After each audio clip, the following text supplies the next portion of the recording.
Correlation is a statistical technique to measure if and how strongly two variables move together. We are simply looking to see if changes in one variable are reflected in another, either moving up together or moving in opposite directions. We are not proving that one causes the other. This chart shows a relationship measured in meters, yielding a raw covariance of 4.7. You can see a clear upward trend. But raw covariance has a major flaw. It isn't standardized. If we switch our measurement to centimeters, the math gives us a completely different covariance value of 470. The physical relationship between the data points is identical, but the unstandardized metric changed drastically. To solve this, we use a standardized metric called Pearson's correlation coefficient, or R. It locks the scale strictly between -1 and +1, meaning the unit of measurement no longer distorts the relationship score. But Pearson's R requires specific conditions to work accurately. Your data must consist of continuous numbers. It must follow a normal distribution, and the underlying relationship has to be linear. By applying a standardized metric that follows specific mathematical rules, we can accurately compare the strength of relationships across completely different datasets. Let's run a correlation in JASP between jump height and leg power. Go to Regression, select Correlation, and move variables to the analysis box. Next, check Pearson's R, report significance, and flag significant correlations.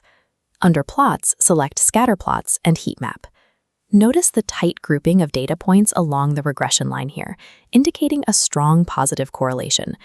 The statistics confirm this with a highly significant p-value of less than 0.001 and a large effect size with a Pearson's R of 0.984. We can take this further by squaring that R value to get the coefficient of determination, or R squared. Squaring 0.984 gives us 0.968. This means jump height accounts for 96.8% of the variance in explosive leg power.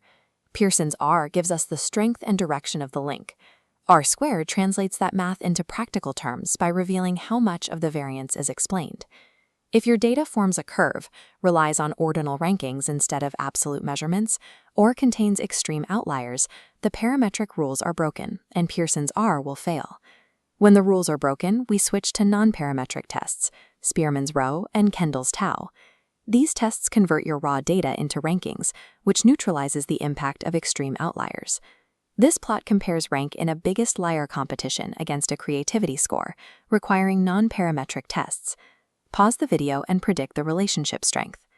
The output shows a significant correlation, but because the grouping is loose, the effect size is only moderate. Matching the correct statistical test to the actual structure of your data generates trustworthy results. There is a dangerous trap in statistics, assuming that because two lines move perfectly together, one is causing the other to change. This chart plots the number of pedestrians killed in collisions with trains against the rainfall in Missouri. The trend line is tight and the correlation is high, but they have absolutely nothing to do with each other. We see the same mathematical illusion here. The data shows a nearly perfect correlation between the number of honeybee colonies and the marriage rate in South Carolina. A software program will calculate the math perfectly, but it has no context. It does not know that these bees are not the ones actually organizing these human weddings. To avoid traps and run accurate tests, follow this sequence. First, check for normal distribution and outliers. If the data is clean and continuous, use Pearson. If it contains outliers or ordinal rankings, use Spearman or Kendall. Finally, always calculate R squared to find the practical variance. JASP can flawlessly compute numerical associations, but it requires a human analyst to apply logic and separate meaningful insights from random coincidence.